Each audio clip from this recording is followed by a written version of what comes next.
Welcome to Anna Story Tales. 5 lakh रुपए के बदले अपनी मानता बेचने वाली ये सुतेली माँ ये नहीं जानती थी कि जिस बेटी को वो मौत के घाट उतारने चली है वो ही एक दिन इसके नसीब में भीख का प्याला लिख देगी। आखिर ये चमत्कार कैसे हुआ ये जानने के लिए पूरी कहानी देखिए। रामपुर गांव की चिलचिलाती धूप में अनीता पसीने में शराबूर सहन साफ कर रही थी। इसकी सुतेली माँ मालती और इसकी 2 बेटियां रिया और प्रिया साए में बैठी लस्सी पी रही थीं। अनीता का जिस्म थकन से चूर था, लेकिन इसके दिल में हमदर्दी भरी हुई थी। जब भी मालती की नजरें हटतीं, वो किचन से चुपके से रोटी निकालती और किसी न किसी भूखे या यतीम बच्चे को दे आती। रिया तंजिया हंसी के साथ, माँ देखो इसे, ये फिर से किचन की तरफ झांक रही है, जरूर कुछ चुराने का इरादा है इसका। मालती चीखते हुए बोली, अरे ओ करम चली, अभी तक फर्श नहीं चमका, तेरे हाथ चल रही हैं या पेट में दर्द हो रहा है? अगर आज काम वक्त पर खत्म ना हुआ तो तुझे रात का खाना नहीं मिलेगा। अनीता बेबसी से बोली, माँ जी बस थोड़ा सा रह गया है, सुबह से कपड़े और बर्तन भी तो अकेले ही मैंने किए हैं। अचानक बाहर एक काली चमकती हुई गाड़ी आकर रुकी, जिससे धूल के बादल उड़ने लगे। गाड़ी से एक खौफनाक और भद्दी शक्ल वाला ठाकुर विक्रम उतरा और सीधा मालती के पास आया। को देखकर इसकी आंखों में वहशियाना चमक आ गई। ठाकुर बोला, मालती मुझे तुम्हारी ये बेटी पसंद आ गई है, मैं इसे अपने साथ ले जाना चाहता हूँ, बोलो क्या कीमत लोगी? मालती पहले तो साफ मुकर गई, नहीं ठाकुर साहब ये नहीं हो सकता, ये तो घर की मुफ्त की नौकरानी है, सारा काम यही करती है, अगर ये चली गई तो मेरा और मेरी बेटियों का काम कौन करेगा? ठाकुर शैतानी मुस्कुराहट के साथ नोटों से भरा भारी बैग मेज पर पटकते हुए बोला, ये पूरे 5 लाख रुपए हैं, अब बोलो मालती, क्या तुम्हारी ये मुफ्त की नौकरानी इस रकम से ज्यादा कीमती है? मालती की आंखें नोट देखकर पथरा गईं। लालच ने इसके ज़मीर को ज़िबा कर दिया। इसने बैग पर झपटते हुए कहा, 5 लाख? ठीक है साहब, ये लड़की आपकी हुई, कल इसे ले जाइएगा। मालती का रवैया अचानक बदल गया। इसने बड़े प्यार से अनीता के सर पर हाथ रखा, जो अनीता के लिए किसी हैरानी से कम ना था।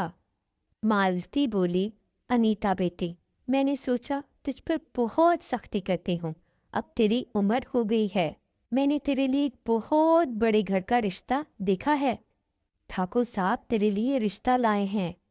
अनीता हैरत और शक के साथ, माँ जी आप अचानक इतनी कैसे बदल गईं? कल तक तो आप मुझे मारने की बातें कर रही थीं और आज इतना प्यार। मालती झूठी मानता दिखाते हुए बोली, बेटी माँ तो माँ होती है ना, भले सुतेली हूँ पर तेरी खुशी चाहती हूँ, तू बस तैयार हो जा, तुझे राज करने के लिए भेज रही हूँ। अनीता मन ही मन में सोचने लगी कि आखिर ऐसा क्या हुआ जो माँ जी इतनी मेहरबान हो गई। वो हैरान थी कि इसकी किस्मत इतनी जल्दी कैसे बदल गई, पर वो नहीं जानती थी कि ये सुकून तूफान से पहले की खामोशी है। शादी की तैयारियों के दौरान जब ठाकुर के गुंडे इसे लेने आए तो अनीता ने खिड़की के पीछे से इनकी बातें सुन ली। ठाकुर साहब कह रहे थे कि शादी तो बस बहाना है, इस लड़की की बलि चढ़ाते ही हमारा पुराना खजाना हमें मिल जाएगा, बस इसे जिंदा पकड़कर मंदिर ले चलो। अनीता के पैरों तले से जमीन निकल गई। इसे समझ आ गया कि मालती ने इसकी शादी तय नहीं की, बल्कि 5 लाख रुपए के बस मौत के घाट उतारने का सौदा किया है। वो इसी वक्त पिछले दरवाजे से नंगे पांव जंगल की तरफ भागी। गुंडों ने इसे देख लिया, वो इसके पीछे भागने लगे। एक गुंडा बोला, ओए छोरी कहाँ तक भागेगी, तेरी मौत तुझे बुला रही है। दूसरे ने कहा, रुक जा, तेरा लहू ही तो हमारी किस्मत बदलेगा, भागकर आखिर जाएगी कहाँ। अनीता हाँफती हुई एक पुराने कुएं के पास पहुंची और विंडो के हाथ लगने से बेहतर था कि कुएं में छलांग लगा दे। अनीता ने जैसे ही कुएं में छलांग लगाई तो वहां उसे एक सुरंग नजर आई, जहां अनीता को एक जादुई चिराग मिला।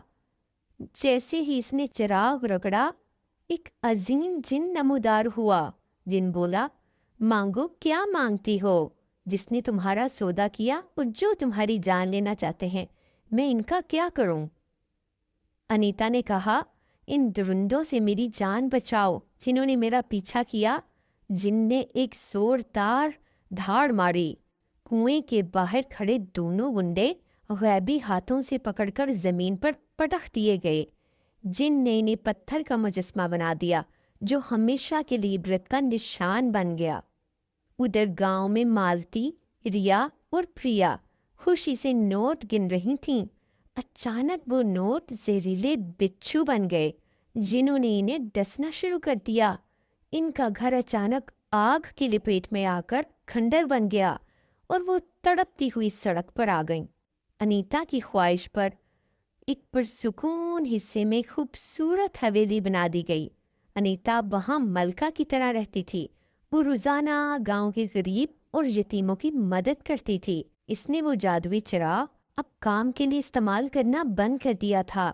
इसने चिराग को एक पुराने लकड़ी के संदूक में मखमल के कपड़े में लपेटकर बहुत संभाल कर यादगार के तौर पर रखा हुआ था। जब भी वो अपने पुराने दुख भरे दिन याद करती, वो इस संदूक को खोलकर इस चिराग को देखती, जो इसे हमेशा याद दिलाता था कि अल्लाह की लाठी बेआवाज है और नेकी का सिला जरूर मिलता है।